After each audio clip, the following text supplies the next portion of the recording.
Bonjour les Verseaux, très heureuse de vous retrouver pour cette courte guidance qui a pour but peut-être de créer en vous une mini méditation pour lâcher prise sur l'énergie qui peut éventuellement empêcher l'arrivée d'une nouvelle belle énergie de 2022.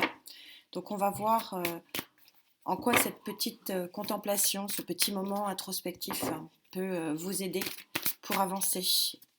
Avant, bien sûr, d'avoir les projections de 2022, mais c'est un avant-goût. Alors, s'il te plaît Gaïa, quelle est l'énergie pour les Verseaux qu'il faudrait lâcher? Lâcher prise sur quoi? Et quelle est l'énergie qu'il faudrait accueillir? C'est plutôt là, hein, me dit-on. Allez.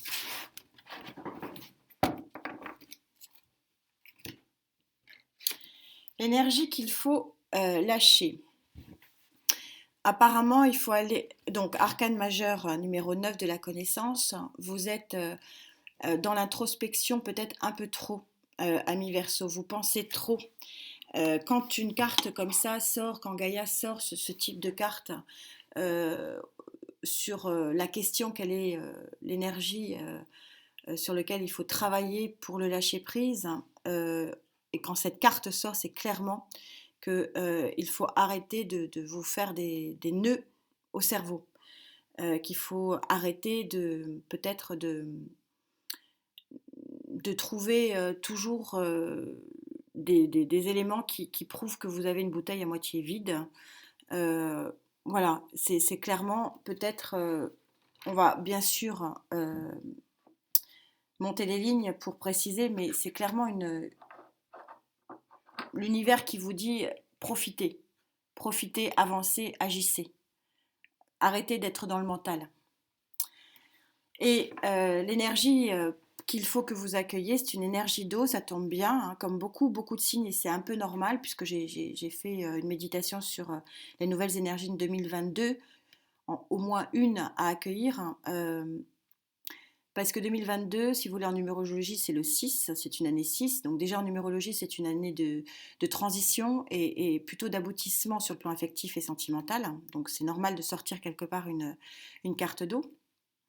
Et en plus, si vous voulez, le 6 de la tarologie, c'est aussi le 6 de la victoire, ou si ce n'est de la victoire, de la réalisation de quelque chose. Et là, vous sortez le 3, cette très très jolie carte du 3 d'eau.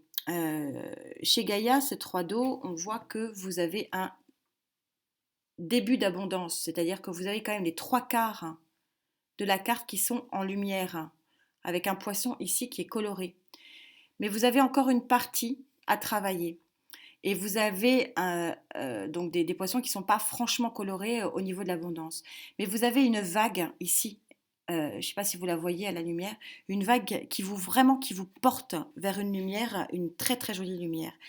Donc en gros, ce que dit Gaïa ici, peut-être que plutôt que de voir ce qui ne va pas, regardez cette lumière par laquelle vous êtes happé sur le plan affectif, sentimental et relationnel, hein, parce que le 3 peut aussi couvrir une notion de réseau social. Donc vous êtes happé vers une jolie lumière, et donc pour profiter de cette lumière qui vous attire, on vous demande d'arrêter de tout mentaliser. On va essayer de préciser ça, bien sûr.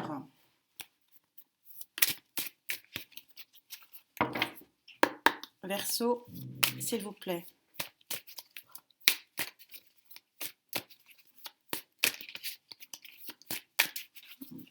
Ça racle. Ça veut parler.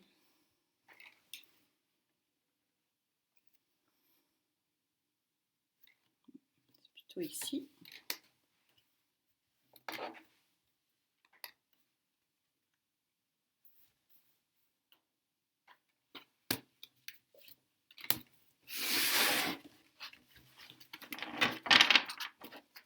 Ouais, on a encore un 3, donc ça veut dire qu'il y a vraiment... Vous pouvez mettre la marche avant, hein. Il y a quelque chose qui démarre hein, fortement. Roi de bâton, c'est celui qui par l'action, hein, c'est important, hein, pas par l'introspection. par l'action est arrivé sur son trône, par vraiment une volonté quelque part de guerrier. Hein. Je vous rappelle que les cartes ne sont pas sexuées, vous adaptez en genre, mais on est vraiment là en train de vous dire que euh, stop à la méditation, stop à l'introspection, stop à la prise de tête. Il faut que vous passiez à l'action. Regardez, c'est dit 2 fois. 2 fois, il y a une force tranquille, arcane majeure. Vous avez sur 4 cartes, je vais y arriver, 2 arcanes majeures. La force, ça veut dire que vous avez quelque chose en vous qui va vous permettre de changer les choses, d'avancer, d'agir peut-être vers une proposition, me dit-on. Une proposition qui est belle, qui est vraiment belle.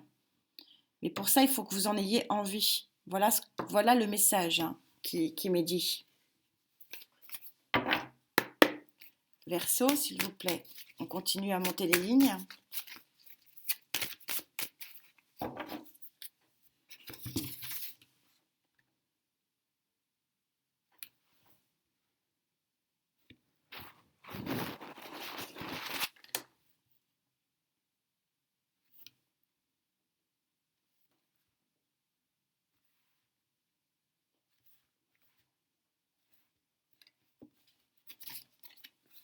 Il y en a 2 qui viennent.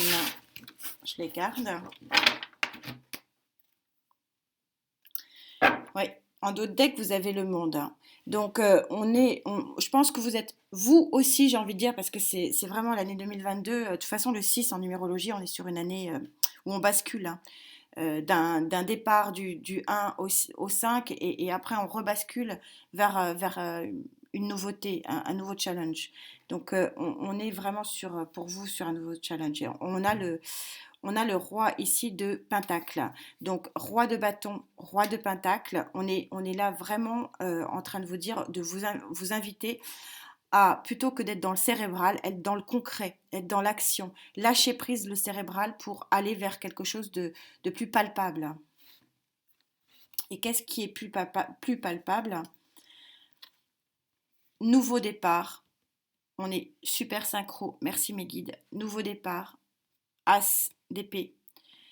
Et nouvelle volonté ici, avec la reine de bâton, nouvelle volonté d'agir, nouvelle volonté d'entreprendre, parce que c'est quand même ici lié à un signe de feu, hein, donc peut-être aussi l'arrivée d'un signe de feu dans votre vie, mais on est ici accepter cette vague. Regardez, je ne sais pas si vous voyez, mais on a vraiment un mouvement de sortie de l'ombre pour la lumière. C'est une super guidance. Hein. Vous aussi, c'est très, très ancré 2022 déjà. Hein. Donc, que dit le Love Tarot? Est-ce que ça va compléter correctement, s'il vous plaît, mes guides, cette idée de dire que l'action affective et sentimentale, donc la vivre, hein, j'ai envie de dire, hein, la vivre plutôt que de la rêver. Hein. Reine de bâton. Reine de bâton ici qui a sauté, ça signifie que la reine de bâton, vous voyez, elle est fatiguée. Hein, je ne sais pas si vous la voyez bien. Elle est fatiguée parce qu'elle a œuvré. La reine de bâton, en dehors du fait que c'est une femme, je vous rappelle que les cartes ne sont pas sexuées, hein, donc vous adaptez en genre, mais c'est un personnage qui est charismatique, qui est fort, qui a une volonté de faire. Mais à un moment donné, la volonté, il faut la lâcher. Et peut-être accepter qu'on ne maîtrise pas tout. Qu'il y ait des éléments qui vous arrivent. Il y a bon, j'essaie de faire des guidances régulièrement. Je vais essayer d'en faire régulièrement pour vous aider à lâcher prise sur les énergies qu'il faut. Parce que encore une fois, ce que je dis chaque fois, si vous voulez écrire une nouvelle page de votre livre, il faut accepter que la page se tourne. Et là, ici, la reine de bâton en moins, hein, en opposition, ça veut dire que vous œuvrez, vous êtes comme ça, vous ne voulez pas, c'est... Non, non, non, bah si, parce que c'est quelque chose de vraiment beau et un nouveau départ ici qui vous est proposé. elles veulent sauter, hein, donc je les prends. 3 d'épée. On est ici beaucoup, nouveau départ avec l'as d'épée. On est en train de vous dire ici que avec ce 3 d'épée, hein, qui montre que vous êtes meurtri, que si vous êtes meurtri, pourquoi vous ne lâchez pas prise sur quelque chose qui ne vous convient plus? Pourquoi vous mentalisez tellement les choses que vous n'acceptez pas finalement un démarrage tranquille et une force tranquille pour démarrer une nouvelle vague émotionnelle? C'est ça. C'est pourquoi vouloir absolument ressasser les choses et finalement entretenir quelque part la blessure. Voilà le message d'aujourd'hui. J'espère que cette petite guidance vous aura aidé, peut-être pour ceux qui le souhaitent, faire une mini introspection et de voir qu'est-ce qui serait bon pour vous pour accueillir la nouvelle énergie de 2022 qui visiblement va être très jolie. On se retrouve bien sûr pour les guidances mensuelles de décembre et bien sûr pour la projection de 2022 qui s'annonce assez passionnante avec cette vague affective et lumineuse qui arrive à vous. En tout cas, merci, gratitude à vous d'être là et de cette connexion que l'on a. Je vous dis à très vite, prenez soin de vous. Namasté.